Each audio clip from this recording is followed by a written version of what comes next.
People who grew up rich. What did you think was normal until you learned otherwise? Any hobby I wanted to start as a child, my family would procure the materials within a week. Painting, archery, flying lessons, water skiing, the skis, not a boat, and so on.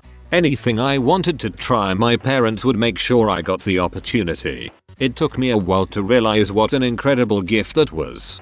In my case, it wasn't just procuring the materials, but my family would actively look for things I might be interested in. Hey, I saw this local recording studio is offering a class. Do you want to take it? There's this 70-foot traditionally rigged ship that does trips where students crew it. Should I sign you up for one? Those sound freaking amazing. Are those examples or real things you did? Yes. I did the sailing trip when I was 11 and the recording class when I was 12. Dude, frick you for being able to actually sail traditional like that. That sounds amazing. You sound like you had great parents. Parents that encourage their kids' interests however they can are great people. I'm glad they use that money to help you develop as a person like that, and I hope more like them are out there in spirit, even if not wealth. My fiance was telling me a story about the exchange students that lived with them and how they were so nice and would help take care of the house. I asked him why his exchange students stayed with them for so long, when all my high school exchange student friends had only stayed for a semester. It was at that moment he realized that he grew up with Swiss nannies. Swiss nannies? Whoa, he really is rich. Everything about Switzerland is rich. And their flag, too. That's a big plus. That joke was rich too. I'm pretty neutral about it. What I didn't realize until I was older was that most people don't have the safety net of being well connected that wealthy people have. Just by virtue of where I grew up, there are probably 25 plus people I could call who would either outright give me a good job or get me in for an interview that I'd have to frick up to not get the job. And that doesn't even change in a recession. I think that a decent portion of people never realize this. Wasn't born rich, but got my way through an elite education that built this sort of network. It's ridiculous how valuable it is. And this comment made me realize how fortunate I am to have it. My parents divorced and remarried when I was young, so I essentially grew up in two households with two sets of parents. My dad owned a private jet that he'd use for our family trips and visits, and my stepdad was a pilot in his free time, and he also owned a plane. So I naturally assumed everyone else's parents also owned a plane and could take off whenever they'd please. I also assumed every kid had their own pony or horses cause my dad would buy me one every year. No. Turns out I was a sheltered brat. What do you mean? He would buy you one every year? What happened to last year's horse? I'm confused and alarmed. I don't know if this happens in the USA, but in Canada I have several friends that have huge pieces of land and have stables. It's not rare for me to log into Facebook and one of my friends is introducing a new horse into his stable. Sometimes the horses are just pets, companions. Other times they use them in racing for a bit, and once the horse isn't in its prime they retire it and let it live on in the field and they get a new one. Other times they use the horses to teach people how to ride. Other times they rent the horses out to people who want a horse, but don't have the means to properly give it shelter and time. Living in the prairies is weird, lol. That not everyone went on holidays to 5-star hotels every couple of months. I also thought until I was 10 that virtually everyone owned an overseas holiday home. I remember asking my friend where he went on holidays and he was like, well, I only go away every couple of years. To which I said, but what do you do with your abroad house if you're only visiting it every few years? That day really stunned me, I must say. I had the holiday home thing. Every year since I was born we would go abroad for summer, and so did all my friends.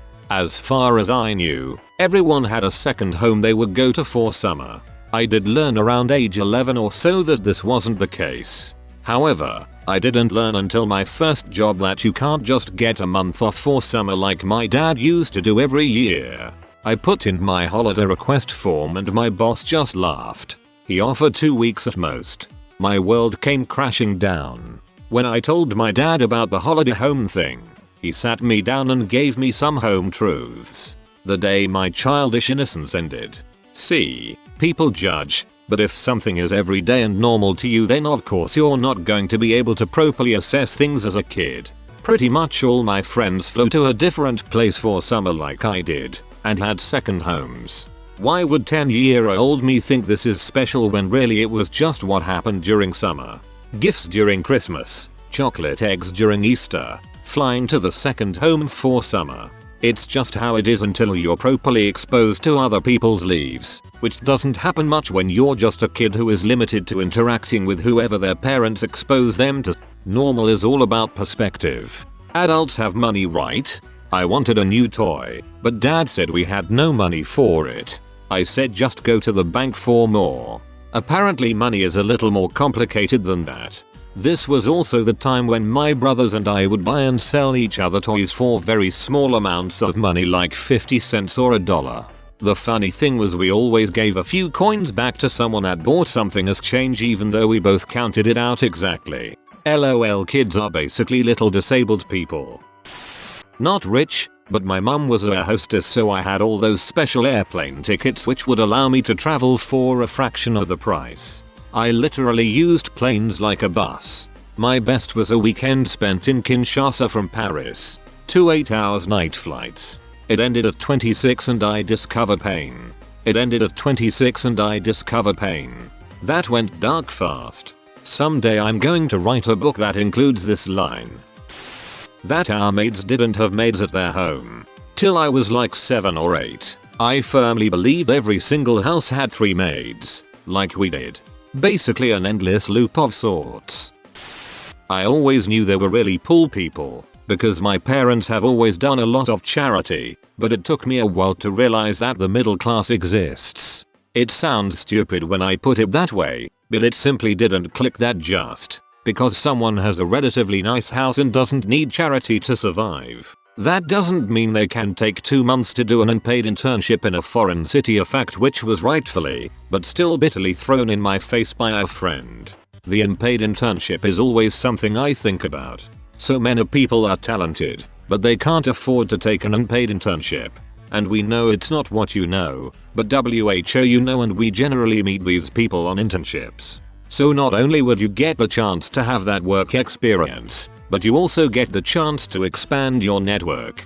Even a paid internship isn't usually enough to make it in some industries where they're located. If you're paying for school, and the option as a paid internship is $2 less per hour than a retail gig, you're going to stick with the retail gig most of the time. Being poor is expensive. My uncle described it to me perfectly.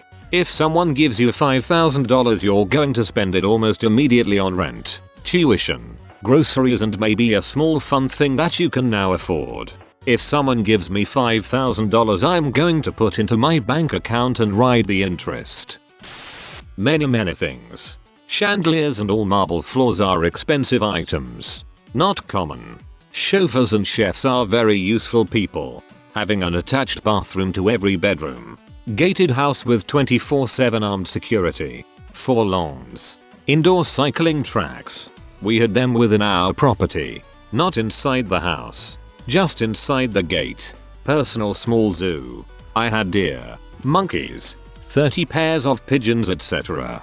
Leave the bedroom unclean and come back to find it tidy with laundry done. In-house intercom in every room. That's just the top of my head. Personal small zoo. I had deer, monkeys, 30 pairs of pigeons, etc. Are you the son of one of these rich Middle Eastern sheikhs that travel with their own host of falcons everywhere? D? I dunno. I think you could have something similar if you spent smart. I saw an ad for a goat the other day. Only $20. I thought almost every mum was a stay-at-home housewife. I also thought people don't eat clean only because they lack discipline.